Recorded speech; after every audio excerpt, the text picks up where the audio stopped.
Hello, everyone. Welcome. As people trickle in, I'll get started. My name is Devin Daimler, and welcome to the Philosophical Research Society. Is it anyone's first time this evening? This side of the room, including our presenter. This place was founded, I believe, 1935. I should know that for sure. Is that correct, Dennis? 4. Thank you. And you can see some history in the displays in the lobby here, but this is a place for wisdom seekers of all kinds, and that includes you still today. I wear lots of little hats here, but I have been scholar in residence and contributing scholar for a few years through the end of this year, and that's been an immense privilege. And tonight I'm very excited to announce our guest, but I wanted to highlight a few upcoming events before I do that. Tomorrow evening, Miskatonic Institute of Horror Studies has an event here. They're an incredible organization with always very intriguing talks. And the talk tomorrow evening has to do with the importance of audience faith in the Amityville horror story and films. So check that out. Thursday, there's a spirit and music concert. The theme for this concert with Marina Pakowski is Christmas in New Orleans. So this place can become a concert hall as well. And then this weekend, there is an event that is sort of speaks to the variety of happenings here on California's best cocktail napkins. And that's a book signing as well. And I think there's a book in the bookstore if you wanted to get a preview of that. And then in a week, I will be speaking here, and I'm leading a talk called In Hybrid Moments, Myths of Crisis, Metamorphosis, and Aesthetic Survival. And thank you. And that concludes my talk. This will be about myths,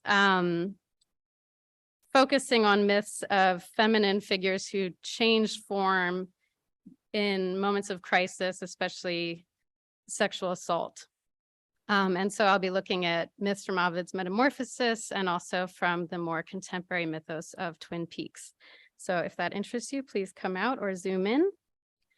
But tonight we have Artistic Mediums and Secondary Selves, the Art and Psychology of the Séance with David Odorisio. So his proper introduction is as follows. David Odorisio, PhD, is co-chair and associate core faculty in Pacifica Graduate Institute's Mythological Studies graduate degree program. David received his PhD in East-West Psychology from the California Institute of Integral Studies and teaches in the areas of theory and method in the study of religion, psychology and religion, and comparative mysticism. He is editor of A New Gnosis, comic books, comparative mythology, and depth psychology, that came out this year or is coming. I think just came. January next year. Merton in Hinduism, the Yoga of the Heart, and he is co-editor of Depth Psychology and Mysticism, and he's published in numerous scholarly and peer-reviewed journals, including Quadrant, Jung Journal, Philosophy East and West, the Journal of Transpersonal Psychology, the International Journal of Transpersonal Studies, and the Merton Seasonal. I'm thrilled that he's finally here. Dave is a close colleague and friend from Pacifica, where we've worked in various ways together the past several years. He's an immense gift to that institution, and I know he will be to ours here tonight as well. So please join me in welcoming David Odorisio.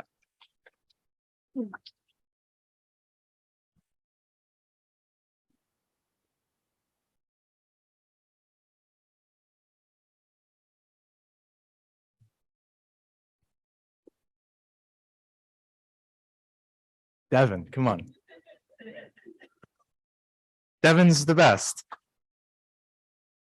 All right. Thank you. This is very generous. Very touching.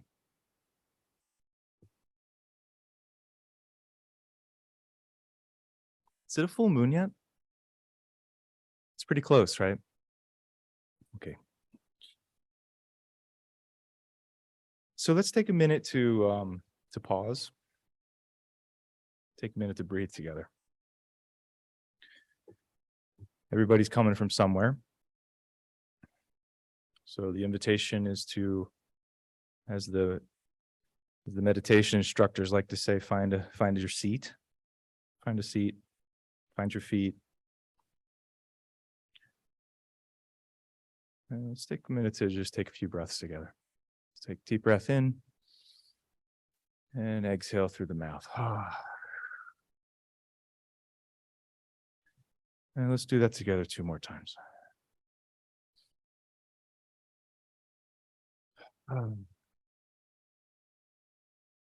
Long exhale. And last time, deep breath in and exhale, open mouth, and let us sigh.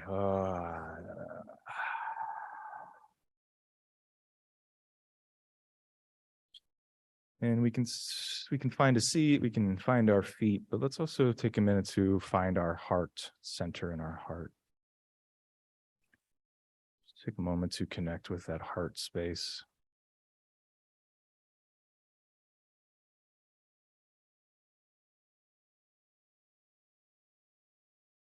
There's so much joy in the world, and there's so much joy when we get together and do things like this, and there's also so much suffering. There's so much suffering and there's so much pain in the world that sometimes it can be hard to be open and hard to be joyful and hard to be connected. So take a moment with whatever's in your heart space this evening, even if it's heavy, even if there's sadness or grief.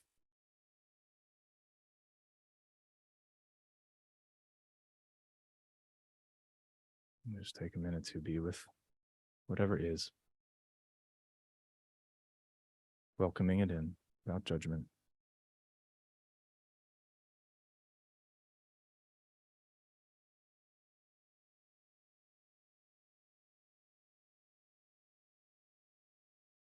And if it feels right, everybody in here has someone in front of them, behind them, to the side of them. Just take a moment to send some energy out to that person or those people around you. The heart, the body, the mind is a conductor. So we take in and we give out. And just take a minute to give out some loving kindness, some healing energy to that person who's behind you or beside you or next to you. Everyone is fighting a hard battle, especially today and especially in these past few years. So let's be kind to one another. Be kind to yourselves, especially.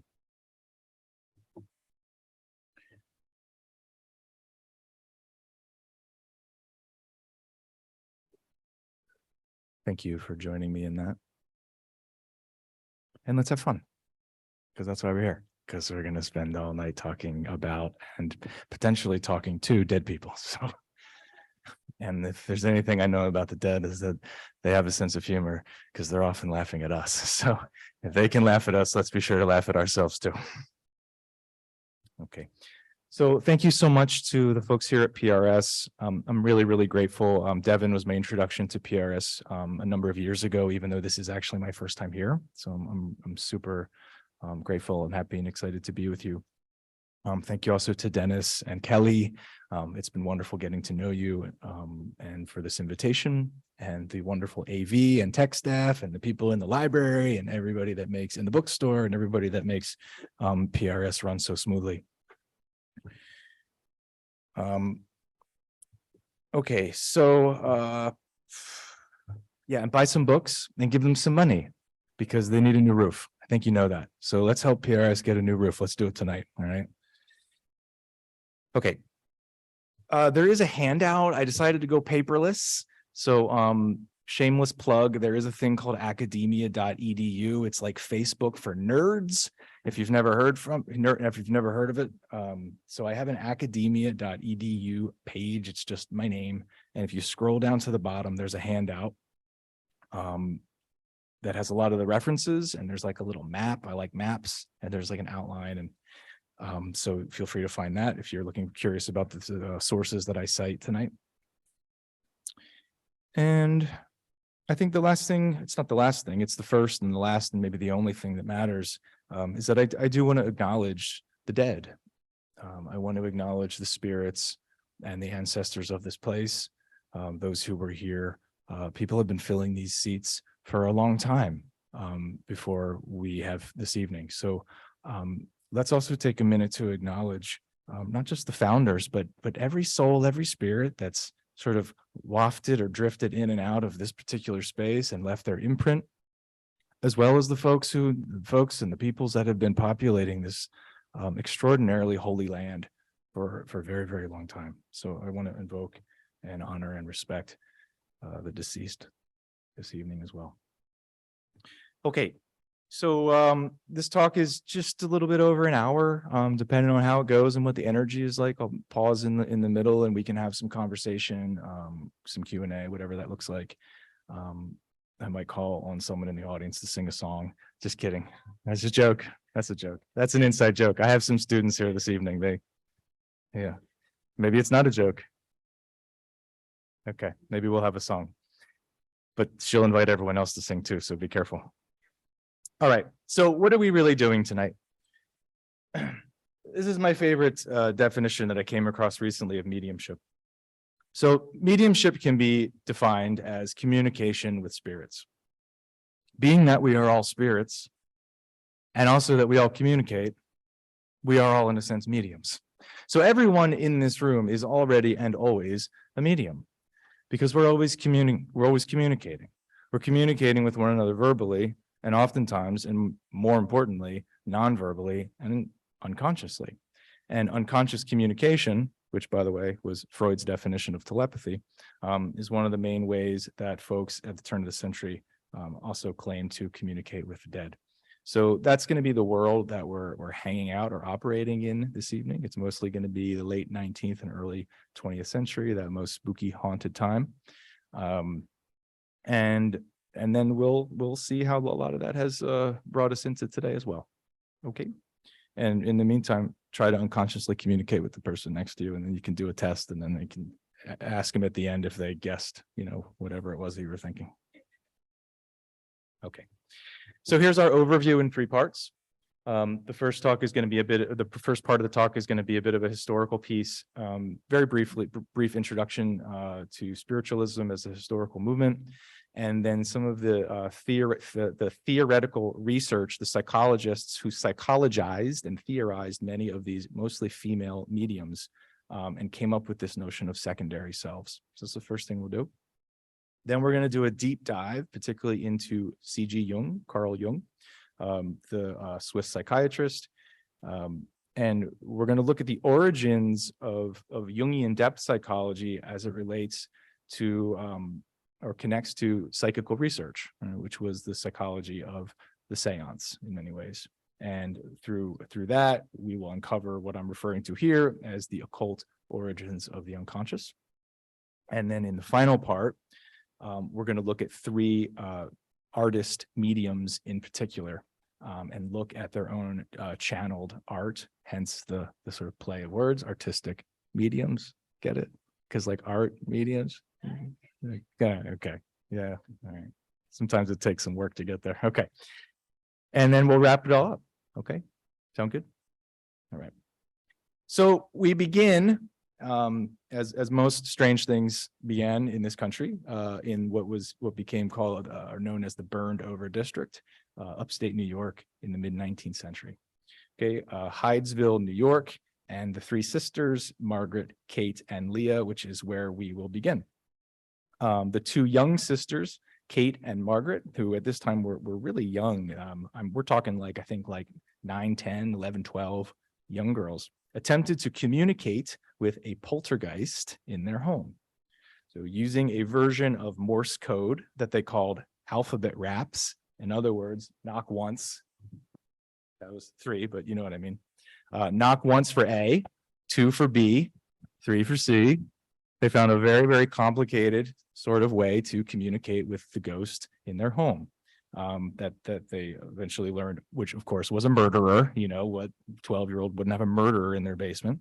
So the girls were able to communicate with the ghost, talk to him about the circumstances of his death, And then their older, more entrepreneurial sister Leah began arranging public displays of their newfound abilities.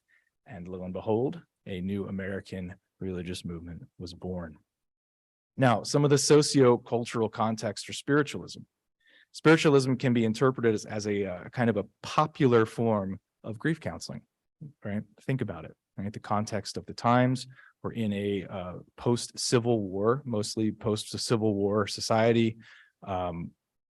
Incredible amounts of death, not only at that time because of the war, but also because of things like just the realities of what medicine looked like then, lots of scalpels, for example. So as well as a high infant mortality rate, many family members, as a way to grieve culturally, right, found sort of a form of solace, as well as what we could also say religious therapy through the practice of spiritualism. Additionally, there's the what we could call the beginnings of the post-Christian or post-Protestant era that I think we still live in today.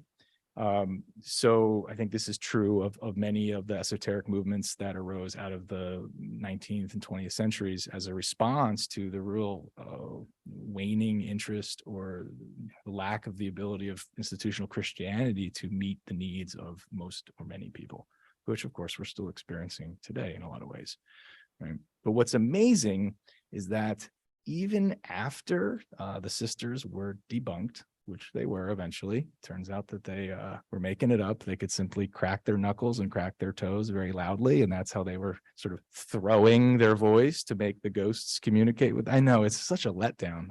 I know, like we want them to be real so badly. But even after they were debunked, and even after many other mediums were debunked, spiritualism continued to grow very rapidly, and of course, transnationally and internationally, particularly in Britain and France.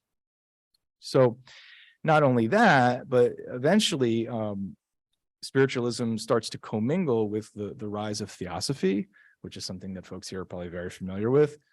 Madame Blavatsky, theosophy really brings a lot of the teachings of spiritualism into its own very interesting hybrid syncretic spiritual esoteric philosophy.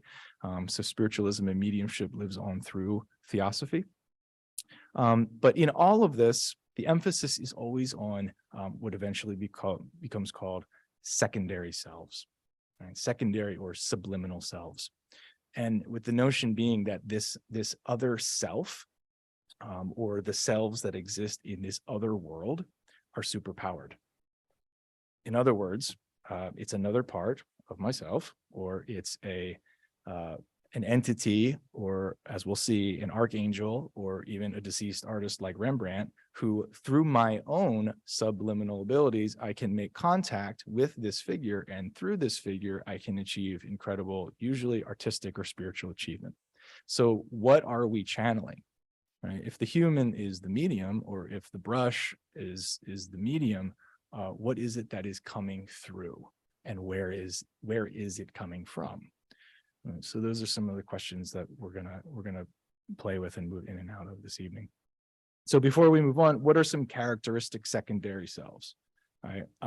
Automatic writing, of course, was a big one, and along with automatic writing, also went automatic drawing or automatic painting. Right? So that meant channeling another source, allowing it to speak through you, and then creating. Right?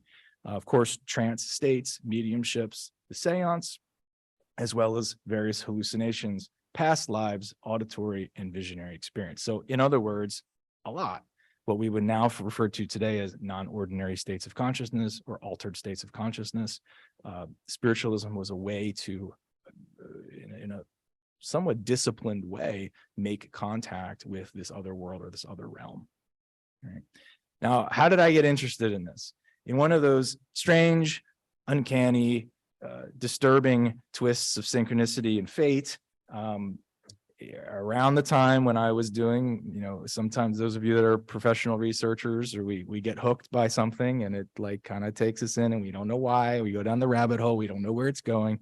Well, around that same time when I was sort of doing the deep dive, a lot of these strange synchronicities started to emerge in my life. So the Santa Barbara Independent I live in the Santa Barbara area, ran a story in August of 2018 on The Talking Dead about the history of Summerlin. Anybody here ever been to Summerlin, California? Just up the 101, right? Well, guess what? I was living 2 miles from Summerlin, and guess what Summerlin was before it became a booming oil town?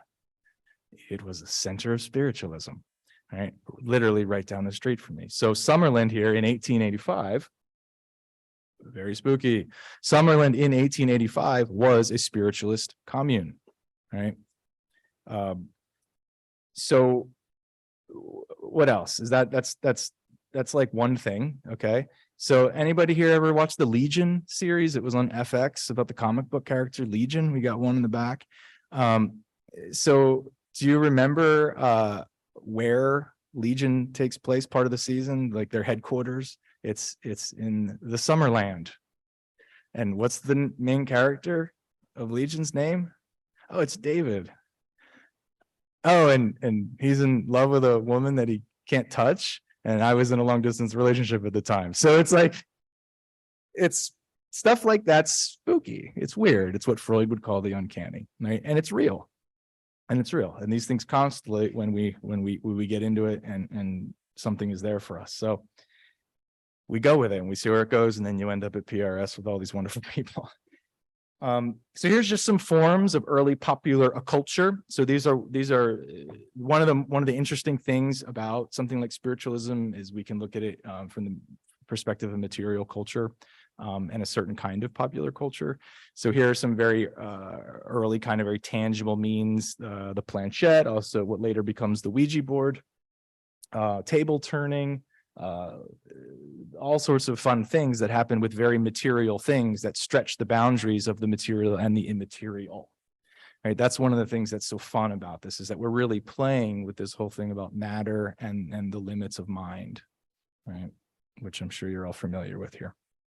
Okay, so how does all this spooky, weird stuff that's happening in the mid to late 1800s, what ends up happening is that scientific psychology is being born at pretty much around the same time in the late 1880s and 1890s, particularly with people like William James.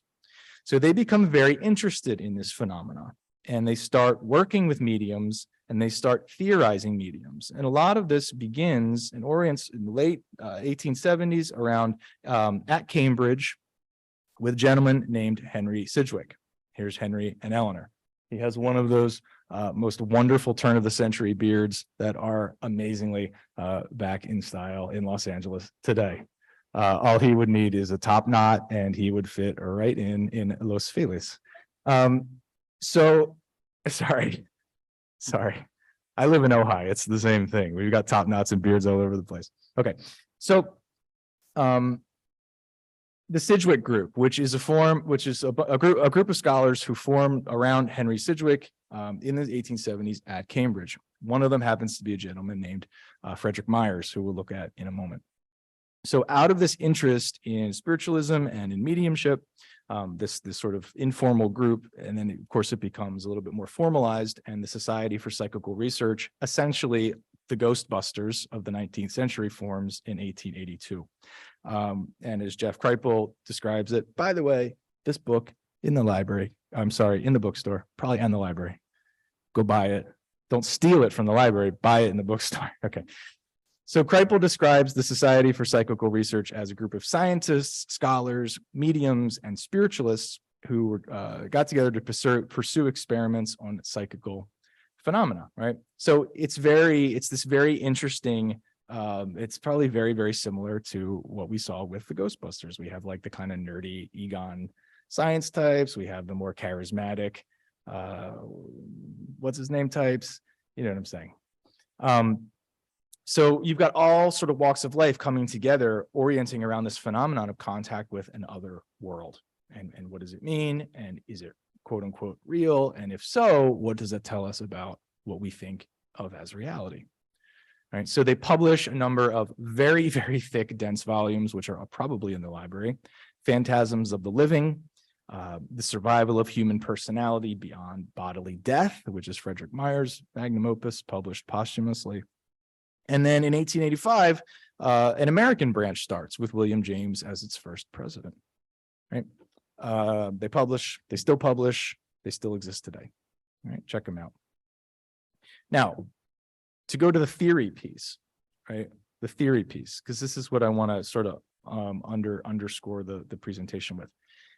Myers and James worked very closely together to develop this notion of Myers that he called the subliminal self. Right?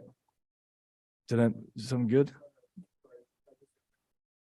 Oh, we don't know what it is at all. Thank you. It's true. We don't. So this is a quote from Myers. What is a subliminal self? Because he's not talking about subliminal the way it's come into our sort of modern parlance. All right, subliminal self.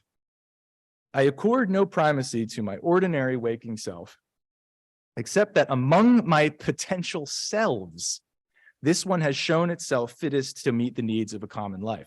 So here's Myers essentially saying, oh yeah, we're all multiple. First off, we're all multiple. We all have potential selves. We all have numerous I's, egos. There's not just one, right?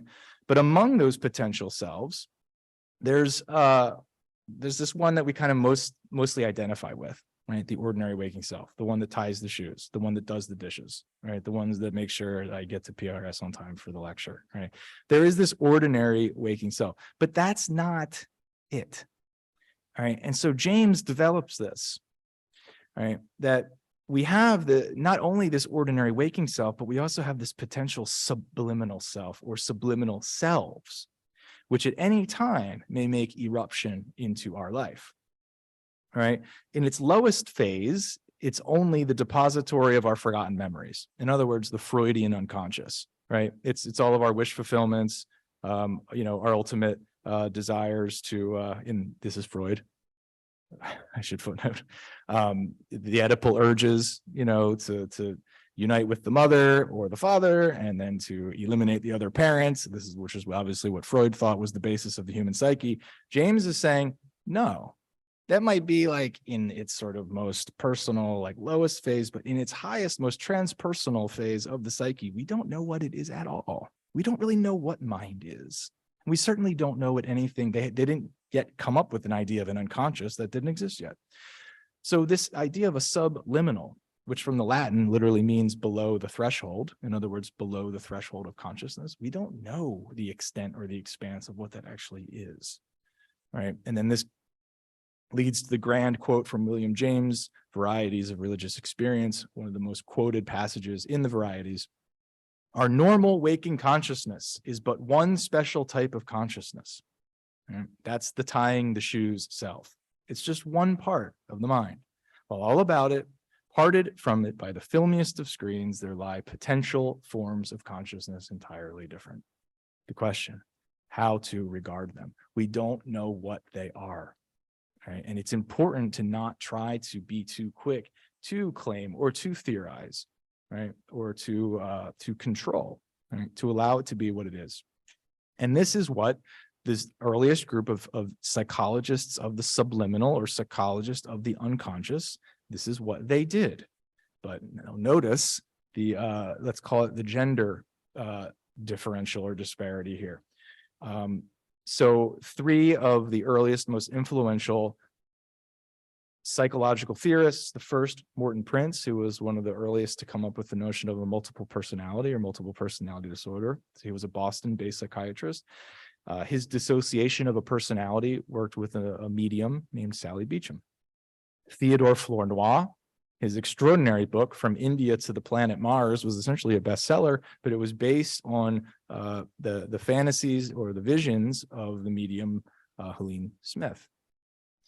Our own C.G. Jung wrote his doctoral dissertation on the psychology and pathology of so-called occult phenomenon, which was based on his cousin, right? His 15-year-old cousin, who was a medium. He wrote his doctoral dissertation about her. Talk about the inside scoop on family matters. So what we have here are three of a dozen or more male psychologists, male medical doctors, who were theorizing three young female mediums prior to any understanding of erotic transference. Right? So there's a lot here. There's a lot that we could unpack in this history. Right? But I just want to start to bring this to the fore, because it's really important that we do a sort of a feminist critique of the origins and the theorizing of the unconscious. Right? is because when you read some of these earliest definitions of what the unconscious is, a lot of the ways that the unconscious was described and defined was very similar to 19th century stereotypes of female bodies and women in general: pliable, malleable, and multiple, right? So who's describing who's describing what? What does this say about the male medical establishment that theorized essentially mostly women, right? Okay.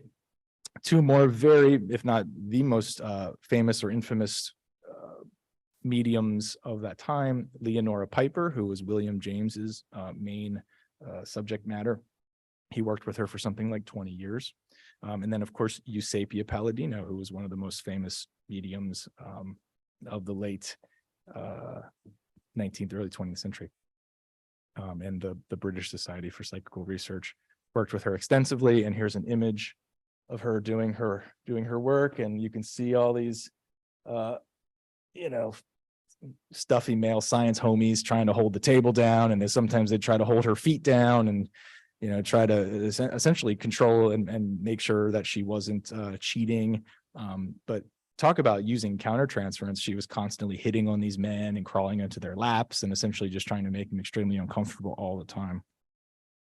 Okay, so where do they go? Where do we go with this? Essentially, what emerges from the early psychologizing of spiritualism are two different models of what we today call dissociation, which is actually an old term that was coined by, I believe, Pierre Genet in the 19th century. So dissociation, the ability of mind and body to essentially split or separate, which is something that usually happens for folks following trauma. Right. So we know that the psyche is dissociative. We know that the mind has the ability to essentially leave itself as an important survival technique. But we also know that dissociation is a part of trance states, or a part of, in this instance, mediumship, as well as certain visionary experiences, certainly psychedelic and hallucinogenic experiences. Right. So dissociation isn't in any ways a part of life. Right? We just need to learn how to work with it and manage it if you're somebody who's sensitive to things like that. So two different models of the unconscious emerge. They're both dissociative, but one is pathological and one is non-pathological. Right? The pathological model could also be referred to as a holistic model. And this is the model of people like Pierre Genet, but mostly like Freud and the classical Freudians. So what this model represents, as you can see here, let's just say this is psyche. Here's the ego, or here's some sort of like phenomenon that the basic idea is that the psyche should be whole at all times. And if anything splits or breaks off from the psyche, it's no good. Right? That's why it's a pathological model.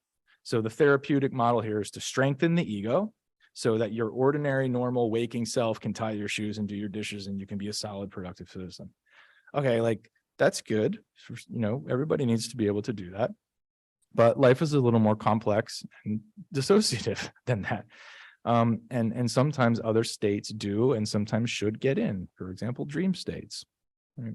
So there's another kind of model that emerges based on the work of Myers and James that is non-pathological and more multiple or multiplex. Right? And what happens in this model is that, according to Frederic Myers, we have both genius and madness, and they both exist inside of us. I think that's something that everyone in this room can probably relate to, right? And both of them sort of, in his words, commingle, right? So we have both these sort of creative as well as what he called degenerative states, right? And they come in and out, and the psyche is much more porous in this model, right? You can see here it's got the dotted lines. So we have let's just call it psychological phenomenon that comes and goes, right?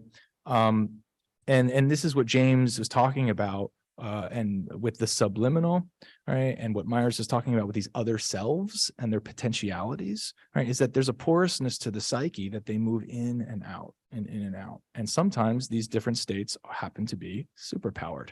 All right. So let's look at them in action. Part 2, right? One of my favorite quotes from Jung comes from his 1925 lectures. I think it's like very creatively titled An Introduction to Analytical Psychology, where he refers to his Red Book experience, the times in his life. Are people here familiar basically with Jung and the Red Book? And generally, I'm getting some head nods and some people are just staring at me.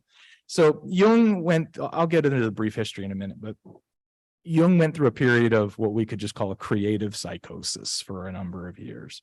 And he described that time of his life as being in analysis with a ghost and a woman. I don't really know which is which or who is who. Sometimes the ghost is probably this wise old man, Philemon. The woman, are they both ghosts? The woman might be Tony Wolff, who was his essentially his extramarital partner. We don't know. But the fact that he refers to it as being in analysis with a ghost certainly gives a lot of agency and reality and importance to that ghostly figure. So that's what we're going to look at. All right, so let's take a look at the paranormal in Jung's biography. And we're going to start, and we're mostly going to focus on his mother's side. So Jung's maternal grandfather, Samuel Priestwerk, believed himself to be continually surrounded by ghosts and kept a special chair in his study for his deceased first wife, with whom he would regularly communicate with. Okay, everybody in this room has or had a grandfather. Think about your memories of your grandfather. Have you ever walked into your grandfather's study or his bedroom while he was maybe talking to a vacant chair that he thought your grandmother was sitting in, who had died previously? Thank you. Perfect. All right. So I just think it's important to place ourselves as viscerally and somatically as we can, because these are things that Jung is describing himself in his autobiography. Right. So we can see how this sort of runs in the family. Right. So Priestwerk's, his grandfather's second wife, Jung's grandmother, was believed to be clairvoyant, and then their daughter, Jung's mother, kept a diary exclusively for her own strange occurrences. Right, so we're picking up on something here. Right, there's something happening in Jung's matrilineage that's oriented around what we would now call the psychical, the occult, the paranormal, which manifested itself in his childhood in deeply, deeply frightening, if not traumatic ways. And this is how Jung describes it. So he's talking about the general atmosphere in his house at night. All sorts of things were happening, things incomprehensible and alarming. My parents were sleeping apart. Okay, so this tells you something. Right? So there is an important sort of trauma or traumatic backstory here. I slept in my father's room. His father was a pastor, by the way. Right? So we have this sort of conservative Christian thing on one side, and then we have this other world on the other side. From the door to my mother's room came frightening influences. At night, mother was strange and mysterious. One night, I saw coming from her door a faintly luminous, indefinite figure whose head detached itself from the neck and floated along in front of it in the air like a little moon. Immediately, another head was produced and again detached itself. This process was repeated 6 or 7 times. Okay, this is a child. This is a child having an experience of an entity or a poltergeist exiting his mother's bedroom, dissociating, right, detaching from its body, and then repeating it over and over and over again. I think most people here, even if you're not a licensed therapist, know how important it is to contain experiences for children, to help them regulate. I'm assuming that Jung was having to do a lot of self-regulation in childhood. Right? And then again later, he has another experience of seeing a glowing blue circle the size of a full moon. He had a vision of angels, and this is the more benevolent side here. Right? So this time he sees the glowing blue circle in the full moon, and it allays his fear of suffocation. So do you see how the archetypal and the numinous is working in this instance in what we could interpret in the context of childhood trauma? He has on the one hand this incredibly terrifying, disturbing, traumatic experience that could be very, let's just say, deconstructive or destructive to a child. And then on the other hand, he has the other side of the archetypal, which is the positive, the luminous, the numinous, right? This is very important because later Jung would theorize archetypes as being ambivalent, that they have both a positive and a negative quality, depending on our life experiences. In other words, the gods, the goddesses, for those of you that know the Tibetan Buddhist tradition, they're not always kind. Sometimes they appear to us in a wrathful form, and that's sometimes how we have to work with them, right? So archetypes are not just happy, positive, constructive, right? Sometimes they appear in terrifying ways. And when that happens for us as children, it can be extraordinarily difficult and challenging to work through. Okay, so there's a lot here, and I don't think I'm going to have the time to get through it all, but I'm assuming that Jung's Memories, Dreams, Reflections is in the bookstore, so you should go buy it. And then you can buy all the other Jungian books too, because we're going to get a roof on PRS tonight, okay? And the bookstore is going to have to restock everything. Okay, so some other strange things happen in the Jung household while Jung is a graduate student. So his father has since passed. Some of you might know this story. There's an old walnut table, very old table, very thick. The table cracks, right? Sort of just mysteriously, the table cracks. In another instance, there's a knife, a very solid steel knife. The knife breaks in very strange ways that I'll show you in a minute. And then, of course, the séances, right? That we now know were conducted in his own family's house with his cousin, right? So this is very, very close to the skin or under the skin for Jung. Very interesting. And then this is the material that he chooses to focus on for his medical dissertation. Very, very briefly, because I bring it up again, this whole notion of number one and number two personalities, is this something you're familiar with? Jung referred to himself as a child as having a number one and a number two personality. So here we are again in the realm of the subliminal and the unconscious. His number one personality was sort of the scientific, everyday waking self that liked to sort of examine nature, and he's sort of the future scientist. But his number two personality was the self that talked to stones. His number two personality talked to trees and talked to the natural world and believed that it was living. I mean, people relate to that. Well, having this sort of number one rational self and a number two self, which is a little more mystical or intuitive. So Jung described his mother as also having these two types of personalities, right, which is very interesting. And it's his mother's number two personality that was more inclined towards these types of occult phenomena. Okay, so here's Helle. This is Helle Priestwork. This is Jung's cousin. She had a very short and unfortunately tragic life. She did become a dressmaker and died at 29 of tuberculosis. In Jung's dissertation, he says that there were 7 séances that occurred from 1899 to 1900. He made this up in his dissertation. This is not true. We know that the séances actually started earlier than that and lasted longer than that. So that means that it was probably from the time that she was maybe 15 to 20 years old or 10 to 15 years old. So she is young. It's important to keep that in mind. Right? So Helle was channeling at séances family members. She was Samuel Priestwork reappears here, right? Carl Jung Sr., so the grandfathers. She's receiving communications with information about family births as well as deaths in the family before they happen, so precognitive. Right? She's channeling past life phenomenon and enactments, like romantic enactments. And again, we didn't really have a psychology of the transference here, but we later learned that she probably had fallen in love with Jung, and potentially he had also fallen in love with her.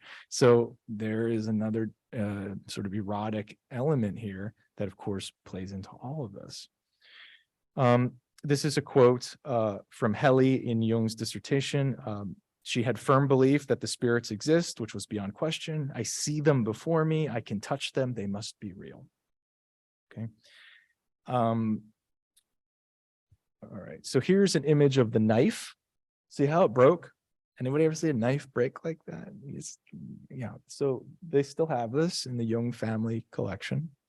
And then here's the cover of Jung's dissertation, wonderfully Freudianly inscribed to his mother, which is great. I love that detail. This is what scholarship is for, to show that Freud was right. Okay. What else? Okay, so here's two actual pages of the manuscript. Anybody here ever written a book or dissertation? Did you use a typewriter or a word processor, or did you do it by hand? All right. Let's let that sink in for a minute. So what is this strange diagram here? This is a very interesting part of Jung's dissertation. Helle essentially channeled an entire mystical cosmology that he then illustrated here. And then we have this sort of transcription into something we can read. It's very Gnostic, but it's also very theosophical. And one of the reasons why this is so interesting is because people were reading Madame Blavatsky. I mean, that was the peak, right? The late 1890s, early 1900s. The theosophy is really peaking. So Jung was reading this, probably getting Helle interested in this. So it brings up this very interesting confluence of esoteric influence, channeling and mediumship, Helle's own transference with Jung, her wanting to impress him, him wanting to be impressed by her. That's the transference, countertransference thing. Like, there's a lot going on here. And what does it result in is the creation of a new cosmology. It's very interesting, right? And basically it starts with the primary force and gets more spiritualized as we move out of the diagram. Again, it's very Gnostic. It's very very theosophical. So we could come back to this, moving through some of this a little bit quickly. Very, very similar to a diagram that Jung would create himself in 1916 during his Red Book experience, his confrontation with his own unconscious, when he creates what is essentially his own Gnostic cosmology that he referred to as the Systema Mundi Totius. System of the totality of the world. And you can see how there are archetypal mythological entities or creatures that are both benevolent, Phanes, who's up at the top here, as well as more malevolent. But the difference here with Jung is that he's not judging them or placing them on a hierarchy. He's saying that they are all part of the wheel of life here. Right? Jung was very interested in sort of redefining his own Gnostic worldview or mythology that incorporates both the good and the evil, the dark and the light sides of God. Okay. I'm going to skip some of this stuff because I got a lot of material in here. This is about the famous bookshelf incident where Jung and Freud had their sort of first meeting, and they're just totally in love with each other, and they're just ideas are flying all over the place. And Jung has this feeling in his body that something's going to explode, and believe it or lo and behold, this loud bang comes out of the bookshelf, and Jung predicts that it's going to happen a second time. Freud says you're crazy. It happens again. And this is kind of the beginning of where they part ways. And a lot of it is over these types of occult or esoteric or paranormal events that Jung was very sensitive to and at home with. And Freud was curious, but ultimately rejected. Okay, so a little bit more about Jung's Red Book experience, because I want to talk for a minute about his 7 sermons to the dead. So the key dates of Jung's confrontation with the unconscious, 1912 to 1928. So that's a long time to feel crazy, if you think you're not. Sorry, I don't mean to make fun of that, but it's a long time as someone who 16 years is a while, right? So especially if your ordinary waking self is like, no, like I can tie my shoes, I can run a private practice, like I can do Jungian things. And then at night you're having like crazy visions and being visited by a ghost and a woman, right? So the peak of the intensity is somewhat early. So 1913, 1914, Jung has this waking vision. He's on a train and he has this waking vision of a flood that covers Europe, and there's rivers of blood. When World War I broke out, it actually helped him feel more sane because it validated this experience for him. He did not know why he was having these visionary experiences until he realized that it was something that was coming through him about an actual precognition, essentially. So the Red Book is many ways a screenplay. It's a screenplay of Jung's psyche, and there are multiple characters, and there are certain key figures. Elijah, who's this wise old man who later transforms into a character named Philemon. Salome, who is here the lady in red, who later transforms both into a serpent and is also his soul. And so Jung's soul is female throughout this journey of the Red Book. And what Jung does is he writes this all down first in a series of notebooks that are now published called the Black Books, and then in the Red Book, which I know is in the bookstore. And it's very expensive, so you should definitely buy that one. Okay. Yeah, and it's really heavy too, so if you came in public transportation, it'll take up 2 seats. Okay, so in the third part of the Red Book, which is called the Scrutinies, Jung has a very interesting dialogue with essentially Brimo, who's a sort of a version or an incarnation of Hecate. So this is what Jung says. 3 shades approach me. I noticed from their chilly breath that they were dead. The first figure was that of a woman. Okay, so this is Brimo. Brimo says, "You dead, I call you. Let the dark ones speak." This is so Lord of the Rings, right? Calling to the dead, letting the dark ones speak. Jung says to the dark ones, "So speak, you dead." He's directly addressing this congregation of dead spirits. And immediately they cried in many voices, "We have come back from Jerusalem where we did not find what we sought. We implore you to let us in. You have what we desire, not your blood, but your light. That is it." Then Philemon lifted his voice and taught them, and this is the first sermon to the dead. So Philemon, Jung's wise old man character, preaches to the dead. Now, a little bit of important backstory here. Well, let's stay here.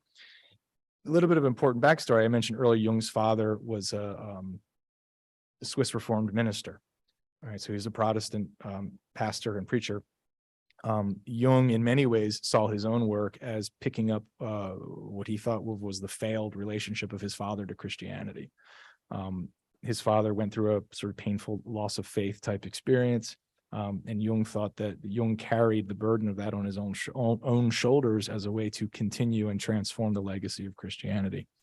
So in many ways, what's happening in this sermons to the dead is that Jung is updating and revising Christian theology and doctrine through essentially a séance that occurs in his kitchen. So do you see what's happening here? The sort of paternal and the maternal lineages of his family are coming together through this haunting, right? And it's through the dead, it's through this séance that his father's lineage sort of becomes restored or redeemed. And I just get this image of this sort of like seeing the sort of intertwining snakes here as it sort of weaves through and potentially creates an experience of healing for Jung. And it is healing for Jung because it helps him create a new cosmology, a new mythology for himself, right? A new worldview. So this is how he describes it. Jung is in his kitchen. "It began with a restlessness, but I did not know what it meant or what they wanted of me. There was an ominous atmosphere all around me. I had the strange feeling that the air was filled with ghostly entities. Then it was as if my house began to be haunted." And of course, by his house, we can interpret that both literally, his home, but also metaphorically, his own psyche. "The atmosphere was thick. Then I knew that something had to happen. The whole house was filled as if there were a crowd present, crammed full of spirits. Then they cried out in chorus, 'We have come back from Jerusalem, where we found not what we sought.'" So what does that mean? Who goes to Jerusalem? Medieval pilgrims, right? So there were pilgrims who went to Jerusalem, which is essentially, in this context, the seat of Christianity, the seat of the faith, and they did not find what they sought. In other words, they found, let's just say, an empty church, or they found something that no longer fed them, filled them. Right?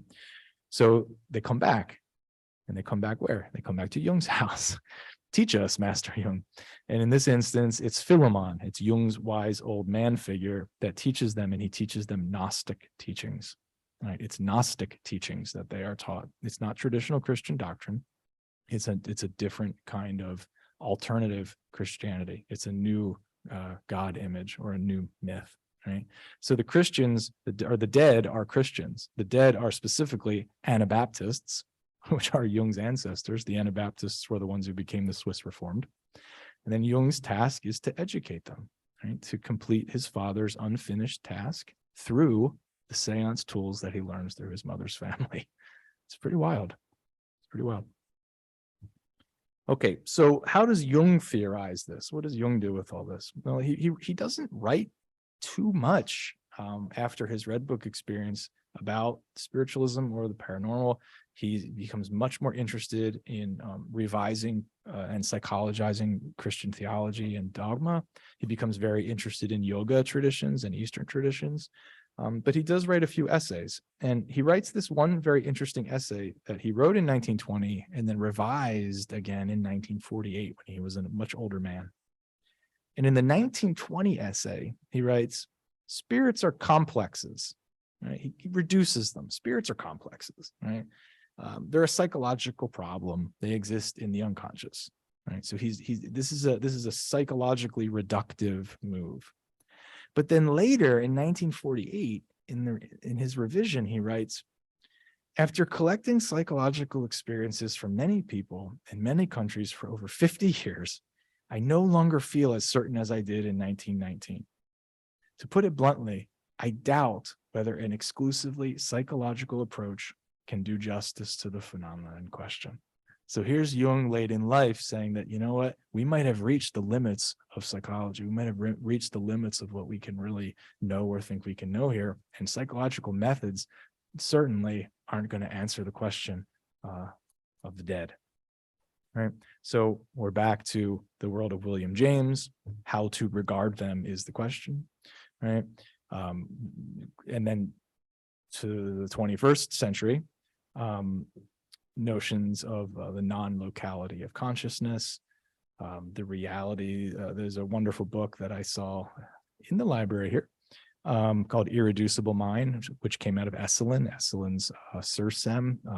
Esalen has held and continues to hold private conferences for scholars and consciousness studies folks to specifically ask these kinds of questions. You know, what are the limits, if there are limits, to consciousness? And then interestingly, the last painting, those of you that know the Red Book, you know, it's filled with Jung's paintings. And the last one remains unfinished. And what it is essentially a congregation of the dead. And there was a very interesting doctoral dissertation that was defended at Pacifica a couple of years ago, where the student tried to locate and name each one of these figures, which is wild. Maybe ultimately not possible, but we do know that we can see Jung down there on the bottom left. Sure does look like Freud is in there. There's some sort of a cardinal, like a Catholic cardinal figure there at the bottom. So there are some folks that you know can be located. There's like a Sir Isaac Newton looking figure over there. There's another Pope figure. I mean, there's some really interesting folks that he included in here. But what interests me is that if we have Jung down in the far left, look at what we have all the way up in the far right. Ghosty skeleton guy. Right. So there's some direct link or some direct connection here between the dead. And I think for those of you that participate in ancestor worship, and those of you that are connected to your lineage and your lineages and even lineages from former lives, you know that there is information. There is transmission that's coming through. Right? The dead do want to speak with us, and they do want us to sometimes fulfill their legacies and their unfinished work. Okay. So this is the last piece. Get it? Artistic mediums. Now you get it. We're talking about art and artists, mediums, right? Yeah, thank you. Okay. I paid my 3 students to be here. Morale boosters. Paid them handsomely with pennies. Okay. Okay. Let's start with Georgiana Houghton. Georgiana Houghton. Check out the dates. All right, this is a while ago, but this is pretty much squarely in the birth of the spiritualist phenomenon. All right, so Georgiana Houghton was a British artist and a medium. She attends her first séance in 1861. Her main spirit guide, his name was Lenny, of course. Who doesn't want a spirit guide named Lenny? Right? As well as 70 archangels and numerous master painters. Right. So who doesn't want master painters as your spirit guide if you're an artist? Right? So she produces 155 watercolor spirit drawings. Unfortunately, only 46 of which survive. Now, as we look at some of this material, keep in mind this notion of secondary selves, right? And Jung's notion of the number one and the number two, right? The way that his mother demonstrated the number one and the number two personalities, as well as where we've been going here, talking about consciousness and the nature of the unconscious as something that is porous, non-local, ethereal, unbound, and irreducible.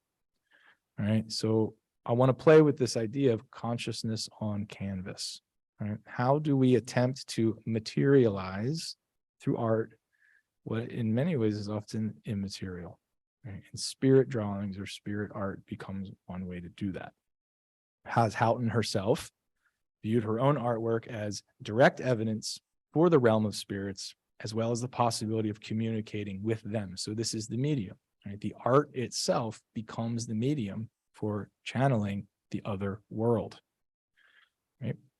So let's take a look at her portrait of the Lord Jesus Christ from 1862. And by the way, I'm not an art historian. I have to say that. Devin is. I'm not. Devin's going to sit in the front row and judge me. I'm not an art historian, but Devin is. So you can ask her other questions. All right. So let's look at her portrait of the Lord Jesus Christ. Aside from the little baby deer, like look at this, like, don't you just want to cuddle with this like baby Jesus here? Look at the little curls. Isn't this so sweet and innocent? All right. Check out the art in the background. Check out from which the floating Jesus head emerges. All right. Look at this wildness. This is 1862. For the armchair art historians know that modern art doesn't exist yet, won't exist for quite some time, and especially people like Kandinsky. Right? We are literally decades away from that sort of modernism. Right? Not to mention like Jackson Pollock. And here we are in 1862. Where is this coming from? Where is this kind of artwork and design coming from?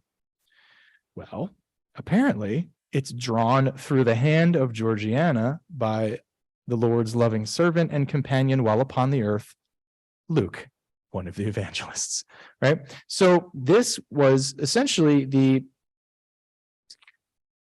imaginative creation of one of the authors of the Gospels through the channeled presence of Miss Houghton, right?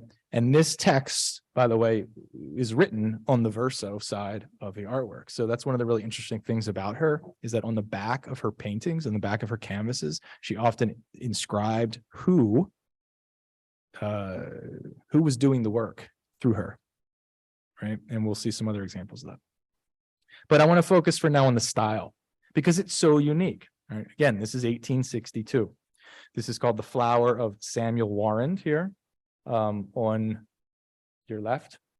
And Lenny, remember Lenny? Lenny was the main homie, right? And then Correggio, who is her channeled master, artistic master. Correggio is the inspiration behind the eye of God, and this is a detail from that image. All right, but again, where do we see anything like this? I mean, what was happening in 1862 in art in Britain? Anybody know? This is where I need the art historian. Like naturalism, right? Like very natural realism. The beginning of symbolism. Oh, Gustave Moreau, cool, great. All right, I'm down with that. All right. That's right, Monet.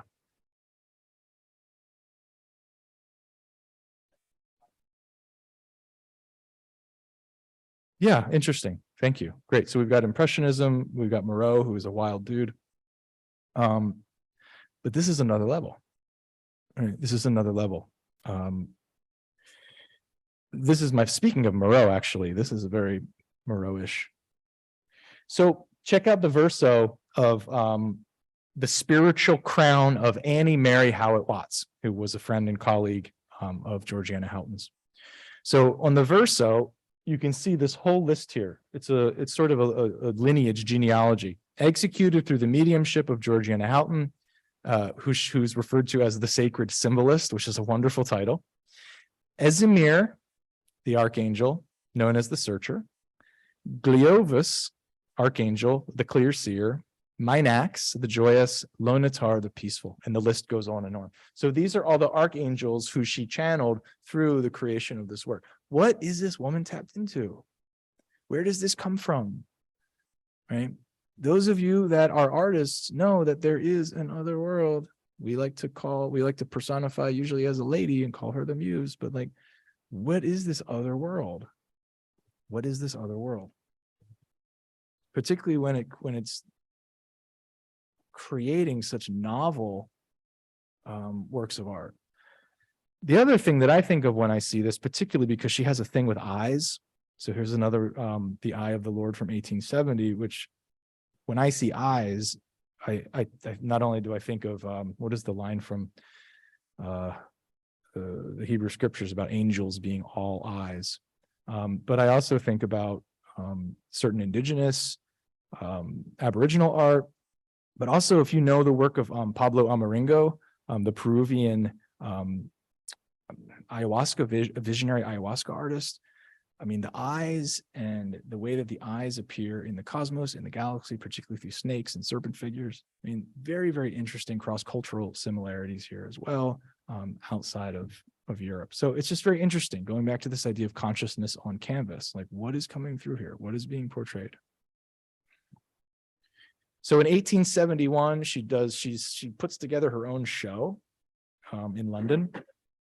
And she sells one painting, so it financially kind of didn't really work out so well for her. And very, very mixed reviews. So this is a quote from one of the reviews. We looked at about 150 of these spirit drawings with a feeling of horror and alarm, for we had never been so impressed before with the strange hallucinations of which the human mind may be capable. If we were asked to sum up the characteristics of the exhibition in a single phrase, we should pronounce it symbolism gone mad. In retrospect, that's a great review. At the time, not so much. Not so much. Right? So financially did not work out very well for her. Essentially goes into obscurity, only to be rediscovered in really the 21st century, right? When people start cataloging, trying to locate her work, many of which ended up in Australia, I think in Melbourne, where they still are. So conclusion of scene one. Let's talk about Hilma af Klint. She is someone who, similar, disappears for a while, but her return has been monumental, massive. Guggenheim. I mean, if anybody's been tracking the publications of works on af Klint over the last even just 6 years or something, it's massive, it's phenomenal. Tote bags. You've peaked when you're on a tote bag. Yeah, that's true. So, and again, this is pre-Kandinsky.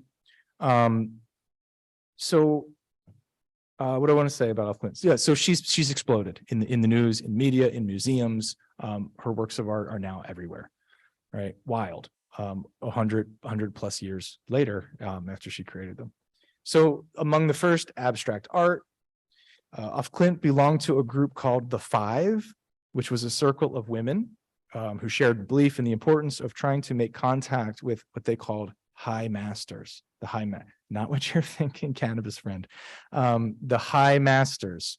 They were what we would call today ascended masters, people in the spirit realm, the high masters, often by way of the séance. So again, the séance becomes the medium, becomes the technology for channeling not only other worlds, but in these instances, the works of art that are coming through these other worlds.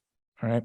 So in 1906, she receives a commission from the high masters that and this leads to the production of what she calls the paintings for the temple, which take almost a decade for her to create, and which were a turning point in her life. This happens at age 43. Very, very similar to what Jung would call the second half of life. Right? In other words, the second half of life is when the egoic needs or demands are sort of fulfilled, and then we turn towards more creative, spiritual, or sublimated pursuits. Her paintings, which oftentimes resemble diagrams, were a visual representation of complex spiritual ideas. In other words, we're playing with this idea of consciousness on canvas.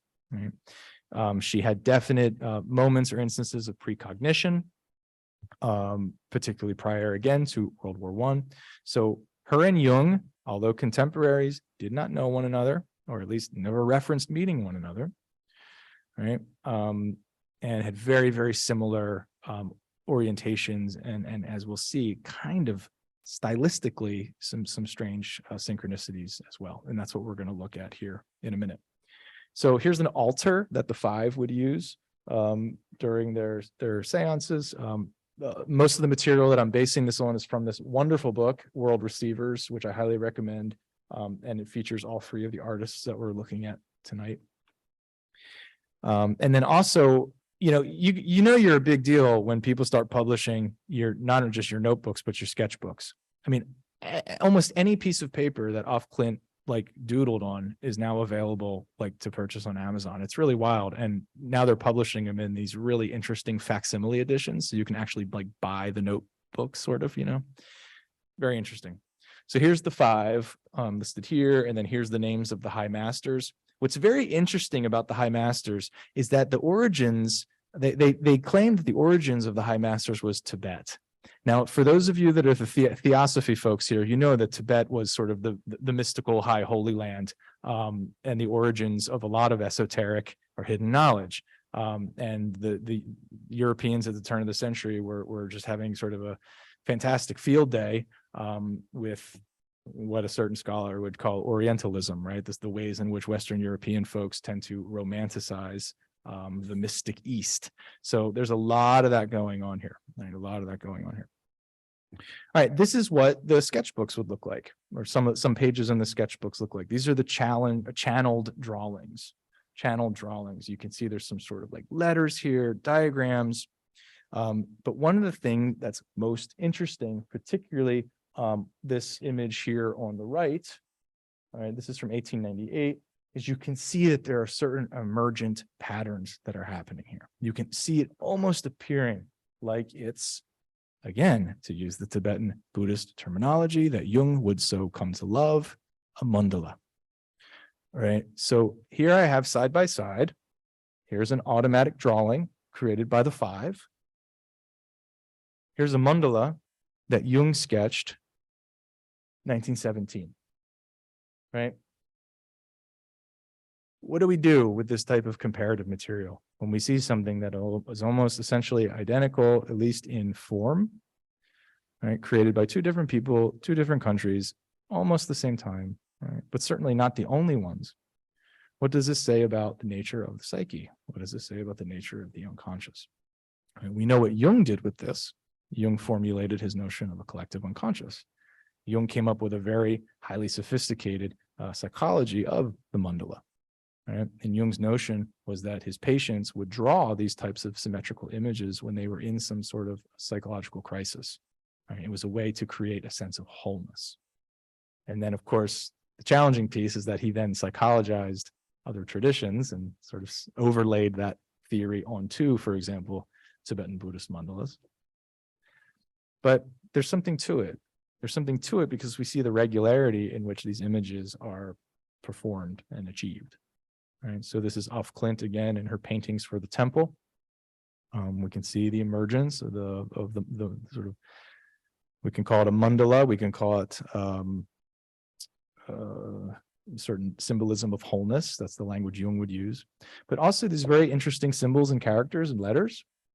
So Klint came up with an entire language, an esoteric, highly encoded language that was downloaded or delivered to her from through the five or from the high masters.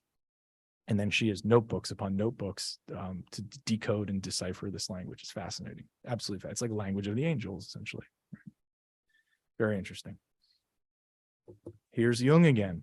3 images from his red book, the Liber Novus. And once again, we have this this symmetrical type of imagery that is very highly emergent, very fluid. You can almost see it as if it's moving as one sort of evolves and leads into the next image. Very similar colors, always orienting around a center, always either contracting or expanding, right? Evolving or devolving. It's almost as if you can feel the images pulsating. Very similar, by the way, to the work of Ernst Haeckel, right? Another book that's in the library. Right. Haeckel, who was known for doing these biological cross sections, particularly of plants, right, which also appear in these types of quote unquote mandala symmetries. Right? So what does this say about psyche and nature? What does this say about the natural order of, let's just call it consciousness? If we can say that there are certain structures of consciousness, right? Maybe they look more like circles and plants rather than, I don't know, so the sort of Trinitarian upward pointing triangle things that we're so used to in the history of Christianity. Right? We're in a world of circles and shapes and lines. So here's off Klint again. And these are gigantic, by the way. I mean, they're essentially this size. Some are 10 feet tall. They're huge.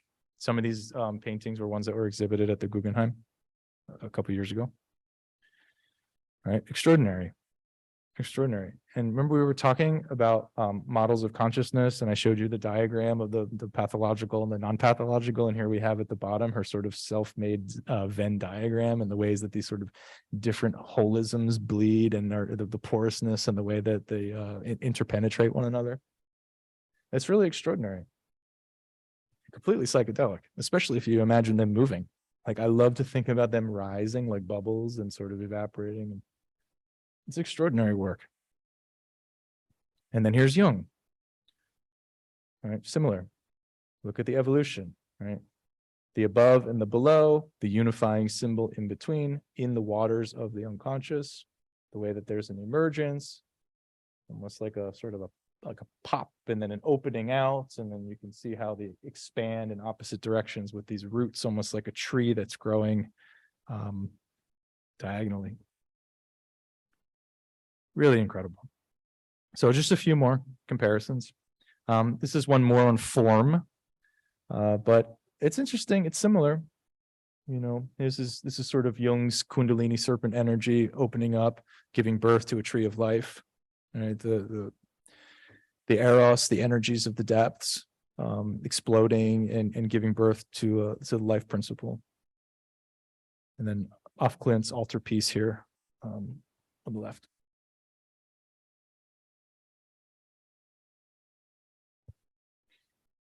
Okay, and then last one, again, just two similar, we've already seen this image here from Jung, his own personal mythology, and then we have something similar from Klint with the different astrological symbols, which interestingly enough, this is the season that we are in. We have Sagittarius, Capricorn, Aquarius, and Pisces.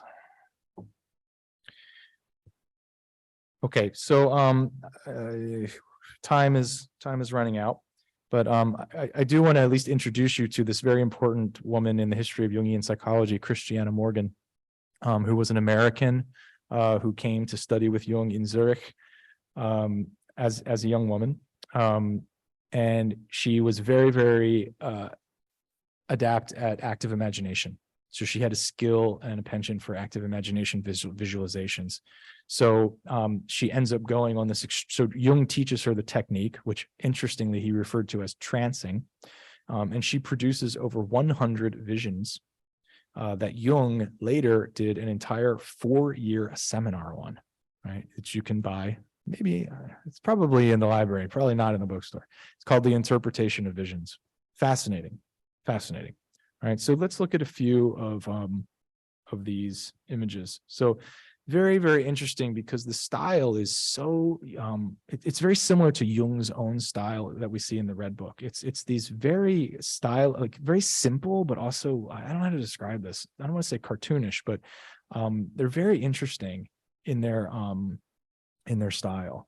And Jung probably would have showed her his own Red Book, I imagine. So there would have been some potential influence there. So these are 3 images from Christiana Morgan. Right. And let's put them next to some images from off Klint, right? Because they both have these extraordinary themes of union, of masculine and feminine polarities, and as well, sun and moon, as well as the serpent and the snake, which of course in the Kundalini represents the integration of the right and the left nadis, or the energetic pathways of the body. We see here in the off Klimt image with the 2 serpents around the cross, and the lotus that's emerging out from the mud, these sort of snail shells, which are archetypal images of certainly the depths and the descent, compared to Christiana Morgan's vision here of a young sort of virginal or maiden looking figure, interestingly draped in grapes, very Dionysian, looking up at the cross with the snake wrapped around it, which we could connect to Orphic symbolism. And there's a whole lot there's a lot going on here. And then just this last one, this beautiful Pegasus image with a Christ, a female Christ figure who's being penetrated through the heart. And once again, we have this off Klimt with the male and the female actually being sort of wrapped around by the male. And then interestingly, it looks like the cross image here only penetrates through the female image, but again, at the heart. Right? These women did not know one another. And yet very, very similar imagery occurring for both. I personally am not a big fan of making like grand claims like, what does this tell us about feminine psychology? But I think what we can say is, what does this say about the psychology of a female-bodied person in the early 1900s in Europe? But it's very interesting that they seem to both be working through similar themes and archetypal images at an almost identical time. Okay. And then the last piece here is Emma Kunz. Emma Kunz, who believed that her art was destined for the 21st century, and so it has been. All right. So Emma Kunz was a Swiss healer, an artist, a clairvoyant, a telepath. She would use a pendulum, both in her artistic works as well as healing with humans. She had a sensitivity and received guidance from an internal source of energy and had the ability to sense that energy in others and then heal through that energy. So what we would refer to today as a medical intuitive. Once again, and this very interesting use of fractals. Right? So once again, this idea of consciousness on canvas, like what is coming through, what is being channeled through, and what is it pointing towards? Right? If her art is destined for the 21st century, that means it's destined for us. So what is the message, right? This is the medium. What is the message? What is the message that's coming through potentially for us? Right? So here's Emma Kunz in the middle. And then this is an image from Jung's Red Book, just to, again, just show some of the parallels. Jung also experimented with some of this fractal type imagery. This is one of my favorites. It is so wild, right? Look at this like little dude down here, or dudette. Again, we have the above and the below, the sort of holism, and then this wild image from Jung's Red Book, where we have another tree of life that points towards this incredibly brilliant transpersonal moment, but it emerges out of all of these kind of dark creatures. We have like an armadillo and an alligator and like a centipede thing here. It's like pure instinct or something coming out of the unconscious that gives birth to this incredible numinous image. Right? Maybe I'm reading too much into it, but we've got something happening here. Right? Something is happening here. And taking just the head of that one dude and comparing it to another image from Jung's Red Book, where he's playing with these types of square patterns, and very wild, very, very wild. And especially from Jung, because Jung was very openly not a fan of modern art at all. So for someone who was so avowedly against modernism, he was creating essentially some very creative, brilliant works of modern art. Okay, and here's just a few more. Just to conclude, again, we have Emma Kunz on the left and Jung's Red Book on the right.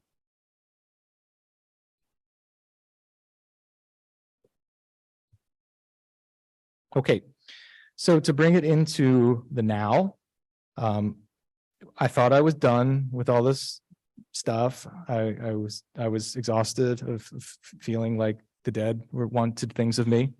And I went to Louisville last fall, a year ago almost. And I went to give a talk at the Speed Museum about a completely different topic. I was talking about Thomas Merton, who's a Catholic monk, and his relationship with yoga and Hinduism.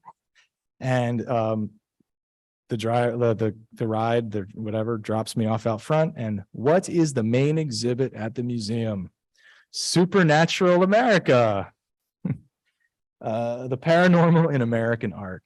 So it's like, okay, I guess you're not done with me yet. I guess I will keep putting this out there if that is what needs to happen. So this is not, you all know this because you're here and you hang out at PRS, which is great. And you're probably all talking to your ancestors all the time. So this work never ends, but it's clearly resurfaced again in the culture, right? It's in the culture.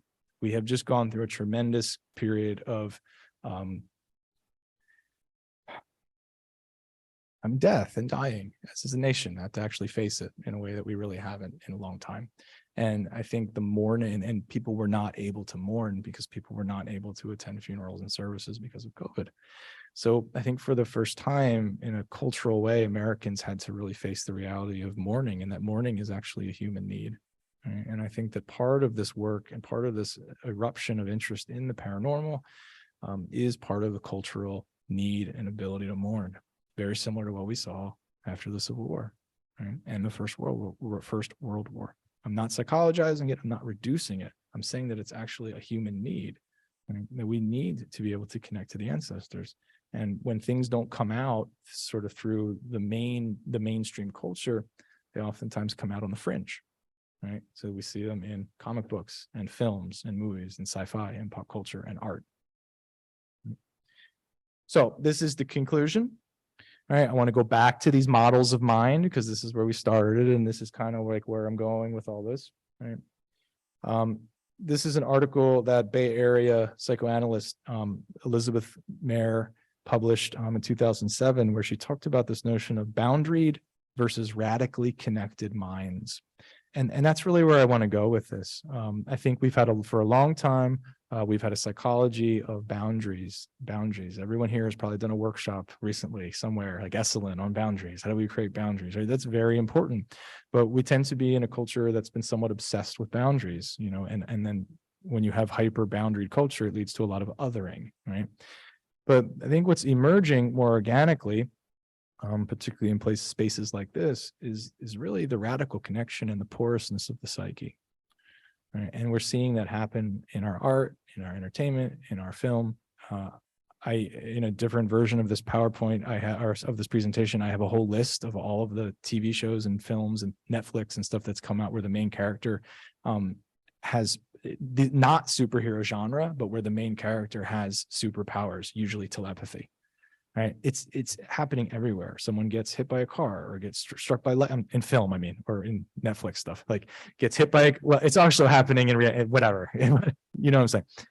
You know, and then they wake up and then like they have these powers or these abilities. It's not just bleeding. It's like gushing into our popular culture. And what does that say about us? I think it's saying that we, the collective we, is looking for different ways to revision ourselves and our own mental powers and abilities. You know, who are we? We're kind of tired of our ordinary waking selves, which for many people tend to be racist and prejudiced and bigoted. And like, how do we get bigger? How do we get bigger?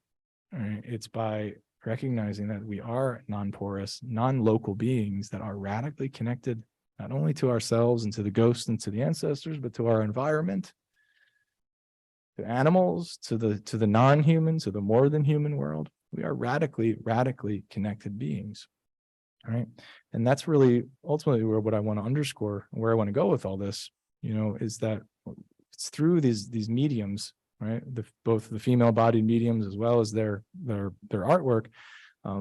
We have these technologies of communication with this other world that highlight and reveal to us the porous, unbounded, non-local, noetic. That's William James's term, noetic. There's a gnosis, right? There's a kind of knowing, the noetic capacities of the psyche that point towards these secondary selves, right? These other aspects of self beyond the everyday waking, shoelace tying self that are radically connected to these other worlds, right? So that's me. That's this. Thank you so much for your attention and your participation. It's so late. Thank you for still being here.